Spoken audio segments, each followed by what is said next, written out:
নমস্কার বন্ধুরা, আপনাদের সবাইকে স্বাগত জানাই। আমি আজকে শোল মাছের একটা রেসিপি নিয়ে চলে এসেছি।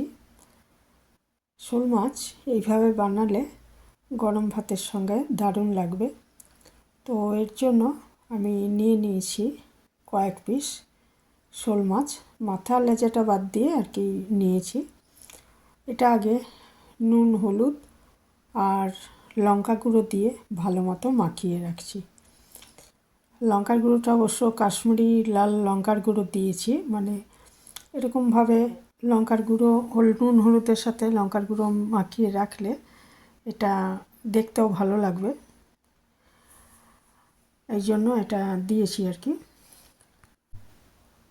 কাশ্মীরি লঙ্কার গুঁড়ো দিয়ে দিলাম, নুন হলুদ আগেই দিয়েছি। এবারে খুব ভালো মতো এটা মাখিয়ে 10-15 মিনিট রেখে দেবো, যাতে নুন হলুদটা ভালো মতো মাছের মধ্যে ঢুকে যায়।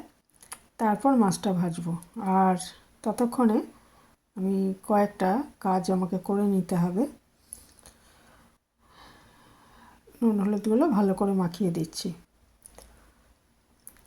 আর এই সময়ও কিন্তু নুনটা পরিমাণ মতোই দিতে হবে, খুব বেশি নুন দেওয়া যাবে না, যেরকম মাছ নেবেন সেই হিসাবে। আর বেশিক্ষণ যদি রাখা হয় সেক্ষেত্রে নুনটা একটু কম দিলে চলে, আর তাড়াতাড়ি যদি ভাজা হয় সেক্ষেত্রে নুনটা একটু বেশি দিতে হয়। আর ওই যতক্ষণ ওটা রাখা রয়েছে আমি 2টো আলু কেটে ধুয়ে নিয়েছি। মাছের ঝোলে যেভাবে আলু দেয় সেই রকমভাবে লম্বা করে কেটে নিয়েছি। আর আমি 1 টুকরো আদা, 4-5 কোয়া রসুন আর 2টো টমেটো, 5 কোয়া রসুন নিয়েছি, 2টো টমেটো আর একটা কাঁচা লঙ্কা, এগুলো আগে পেস্ট করে নিচ্ছি। এটা পেস্ট করে নিচ্ছি। আর 2টো বড় সাইজের পেঁয়াজ কেটে আমি রেখে নিচ্ছি। এটা মানে পেঁয়াজটা পেস্ট করব না, এটা ভেজে দেবো আর কি। আর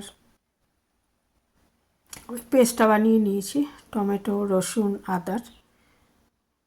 তারপর একটা কড়াইতে আমি পরিমাণ মতো সর্ষের তেল দিয়ে দিচ্ছি।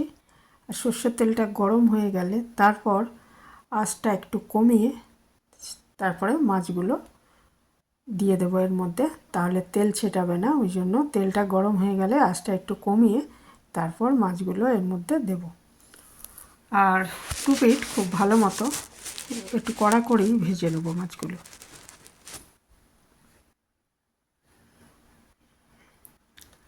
তেল গরম হয়ে গেছে, আঁচটা একটু কমিয়ে নিয়েছি, নিয়ে মাছগুলো দিয়ে দিচ্ছি।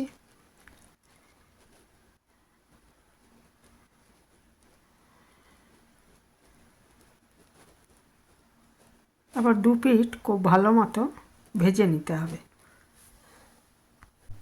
1 পিঠ মোটামুটি ভাজা হয়ে গেছে, এটা উল্টে নিচ্ছি, নিয়ে 2 পিঠ ভালো করে ভেজে তুলে নেব। 4টে দিয়েছি আগে, তারপরে বাকিগুলো একইভাবে ভেজে নেব। 1 পিঠ খুব ভালো মতো কড়া করে ভাজা হয়ে গেছে, তো এইগুলো আমি তুলে নিচ্ছি, নিয়ে বাকিগুলো একইভাবে ভেজে নেব। সব মাছগুলো ভাজা হয়ে গেলে ওই তেলের মধ্যেই আমি আলুটাকে আগে ভেজে নিচ্ছি। আলুটাকে নুন আর হলুদ দিয়ে ভেজে নিচ্ছি।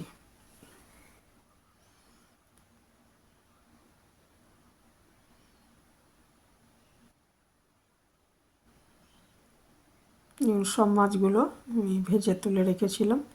তারপরে আলুটা নুন আর হলুদ দিয়ে ভেজে নিচ্ছি, নিয়ে আলুটাও তুলে রাখবো।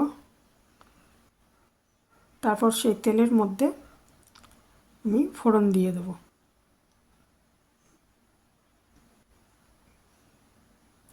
আলুগুলো একটু ভালো মতো ভেজে নিলে খেতে ভালো লাগবে।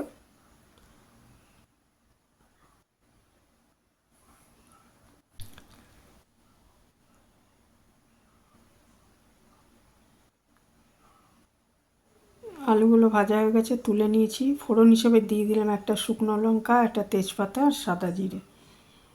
এগুলো ভালো মতো ভাজা হয়ে গেলে এর মধ্যে আমি যে 2টো পেঁয়াজ শুরু করে কেটে রেখেছি ওগুলো দিয়ে পেঁয়াজটাকে আগে খুব ভালো মতো ভেজে নেব।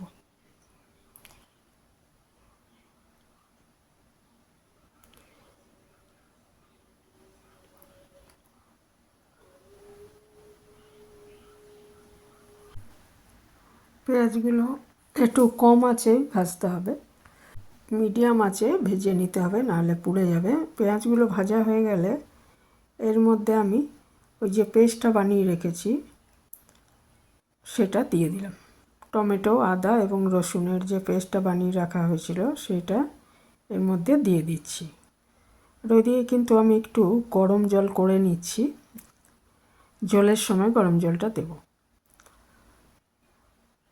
দিয়ে এটা ভালো মতো আমি একটু কাঁচা গন্ধটা চলে যায় এরকমভাবে নেড়ে চেড়ে নিলাম, টমেটোর কাঁচা গন্ধটা যাতে চলে যায়। তারপর এর মধ্যে জিরে গুঁড়ো দিয়ে দিলাম,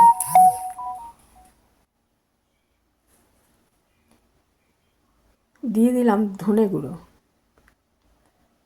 1 চামচ করে, জিরে গুঁড়ো ধনে গুঁড়ো এর মধ্যে দিয়ে দিলাম। এবারে দেব পরিমাণ মতো লাল লঙ্কার গুঁড়ো, যে যেরকম ঝাল খাবেন সেই বুঝে দিয়ে দিলাম আর কি।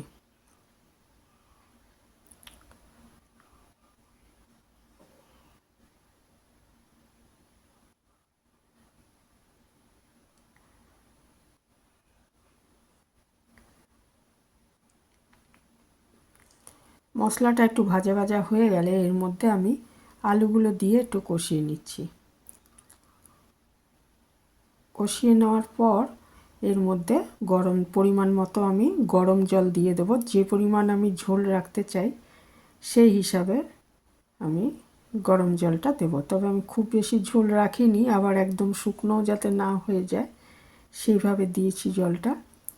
কারণ এরপরে আলুটা মোটামুটি অনেকটাই সেদ্ধ হয়ে এসছে, আর মাছটা ভালো কড়া করে ভাজা আছে, তবে এই দুটোই আবার সেদ্ধ হতে হবে সেই বুঝে আমি জলটা দিয়েছি, গরম জল দিয়েছি আমি। এইভাবে রান্নার সময় ঠান্ডা জলের বদলে গরম জল দিলে কিন্তু রান্নাটা বেশি ভালো হয়, খেতে বেশি ভালো হয়। তো আমি গরম জল দিয়ে দিয়েছি পরিমাণ মতো। তারপরে এর মধ্যে আমি মাছগুলো দিয়ে দিচ্ছি, কারণ মাছটা সেদ্ধ হতে হবে।